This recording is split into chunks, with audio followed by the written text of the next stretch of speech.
ስለዚህ ልጅ በልጅነት ነው ምለው ለዚህ ነው ጋይስ። እኔ አሁን ባገኘሁት አጋጣሚ በሄድኩበት ቦታ አንድ ልጅ ቁጭ ያደረኩ መማት መጨረሻ ላይ የሚያሸንፈው ትኩረታችሁ ነው። ትኩረታችሁ የቱ ጋር ነው የምታውሉት?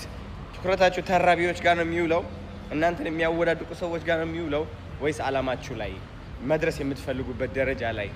ያወራል፣ ብዙ ሰው ያወራል። የወሬ ሰው እንዳትሆኑ። የወሬ ሰው ሁሌም ወዳቂ ነው፣ አስመሳይ ነው። ልንገራችሁ፣ ዝም ትላለ። ሰው እንዲረዳችሁ የምትጠብቁ ከሆነ ተርባችሁና ተጠምታችሁ ትሞታላችሁ። ሰው እንዲረዳችሁ የምትጠብቁ ከሆነ ወደምትፈልጉበት ደረጃ መድረስ አትችሉም። አንዳንድ ሰው ልንገራችሁ፣ እናንተን ከመረዳቱ በፊት ራሱ ይረዳል። ራሱ ተረድቶ ደግሞ በእናንተ ትዝብት ያሳድራል። ከዛ ይነግራችኋል ምን መከተል እንዳለባችሁ፣ ምን መሆን እንዳለባችሁ፣ ምን ውሳኔ መወሰን እንዳለባችሁ። ሰው ህይወታችሁ ውስጥ ጣልቃ ገብቶ እንዲወስን አትፍቀዱ። ሰው እንዲረዳችሁ አትፍቀዱ። አዲስ ቢዝነስ ስትጀምሩ ይህ ቢዝነስ አይሳካም ይሏችኋል። በእነሱ አስተሳሰብ ላይ ይሳካ ይችላል፣ በእናንተ ግን ይሳካል። ለምን? እግዚአብሔር ያስቀመጠላችሁ የራሳችሁ ምክንያት ስላለ። ስለዚህ ያ ለብቻችሁ የተቀመጠው ምክንያት ሰው እንዲረዳላችሁ የምትፈልጉ ከሆነ ያ ውስጣችሁ ላይ ያለው ምክንያት በረከታችሁ አይሆንም ማለት ነው። ሁሉም እንትን ያደርገዋል፣ ይወርሰዋል ማለት ነው። ተረዳችሁኝ? ስለዚህ በረከት ሲባል ማንም ሰው ሳይረዳችሁ የራሳችሁ ምክንያት ይዛችሁ መጓዝ ነው። ምክንያታችሁ የሌላ ሰው ምክንያት ሳይሆን ሲቀር መከፋት አቁማችሁ በቃ ችግር የለውም ይህ ምክንያቴ በረከቴ ነው ብላችሁ ስትቀጥሉበት ነው። ተረዳችሁኝ? እና ትልቅ ደረጃ ያደርሳችኋል። ሰው እንዲረዳችሁ አትጠብቁ። እንክዳለን ያለ ሰው መብቱ ነው፣ ምንም ጥያቄ የለው።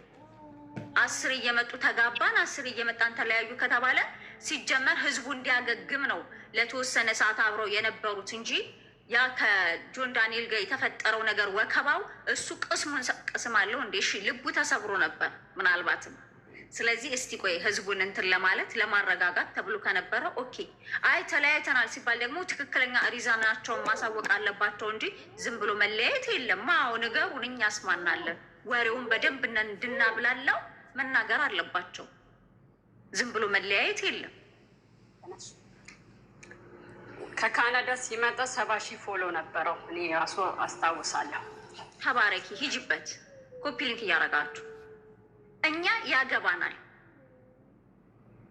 በደንብ ነው የማያገባን። ይሄ ካላገባን ምን ያገባናል? ጋይስ እሰይ ይላል እሱ ራሱ። ታውቃላችኋል የምትከተሉት ሰዎች አድናቂ እሰይ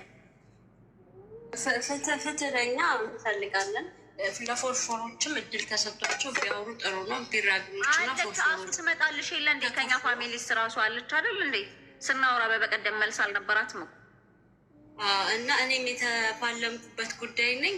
አዶናይን እንትን ብዬ ደግፌ እና ቢራቢሮችም ፎርፎሮችም እኩል እናውራ አይሻልም? ሀሳባችን ይቻላል። እኔ አልከለከልኩም፣ መብት ነው። እድል ይሰጣቸው ፎርፎሮች። እኔ ግን አዶናይ ሜንሽኑን አሳብቶ አሚንያውን መጣች። ፎርፎሮች ሜንሽኑን አሳብቶ አዶናይ ሄዷል። ስለዚህ ቢራቢሮ ጃንዬ ምንድን ነው የጎደላት? ወንዶች እየተረማመዱባት ያልፋል። አዶናይ ደግሞ ኤዱኬሽን ነው ማለት ለካ አልተማረም ለካ። አይ አሁን እዚህ ጋር ወይ ለቪው የተፈጠረ ሲስተምም ሊሆን ይችላል፣ ወይ ለሰርፕራይዝም ሊሆን ይችላል። ከሁለት አንዱ እንደሚሆን እኮ እንገምታለን። ግን እንደዚህ እስከ መቼ ነው የሚሆነው? አንዴ ድል ስጡኝ እስቲ። ሰላም ለእናንተ ይሁን። ሰላምማ ቀጥይ። ኦኬ እኔ ሀሳብ አለኝ ማለት ነው። እኔ ፎርፎርም አይደለሁም። ሲቀጥል ግን እየተከራከሩ ስላሉ የፎርፎር ደጋፊዎች ከመጽሐፍ ቅዱስ ጋር ስለምታገናኙት ነገር ይሄ ፍጹም ሀሰት ነው። ሲጀመር ደግሞ እስቲ ይሄንን ፎርፎር ምልክት ግቡና ጎግል ላይም ሰርች አድርጉና እዩት። ሲቀጥል ደግሞ 444 ሲባዛ ለ6 ሲካፈል ለ4 እስቲ አሁኑኑ ሞክሩትና እዩት። ሲጀመር ይሄ 666 ነው ተልኮ አለው። ሲቀጥል ይሄ እውነት ነው፣ የማይዋሽ እውነት ነው። ለምን ራሱም አምልጦት ከአንደበቱ ጌታ ምስክሬን ነው። ራሱም አምልጦት የሆነ ሚዲያ ላይ ስለ እናቱ አንገቱ ላይ ስለተነቀሳት ፍላወር ሲያወራ አምልጦት ተናግሮ ነበረ የ666 አባላት እንደሆነ። ጌታ ምስክሬን ነው የምላችሁ። እና ይሄ 666 ተልኮ ነው። ከዚህም በፊት ቸርች ጉባኤ ላይ እየተጸለየ ይሄው እግዚአብሔር ምስክሬን የማመልከው ጌታ ምስክሬን ነው የምላችሁ። ተልኮ ነው። ተልኮ በደንብ አለው አዶናይ ምክንያቱም ህዝብ በጣም ህዝቡን ተቆጣጥሮታል። ይሄ ደግሞ የጨለመው ዓለም ሲስተም ነው ሲጀመር። ምክንያቱም የእኛ ህዝብ ጭፉን ነው፣ መጽሐፍ ቅዱስን አያነብም አብዛኛው እና ሆይ ሆይ ሆይ ሆይ ሆይ ሆይ ሆይ ነው የሚሉት።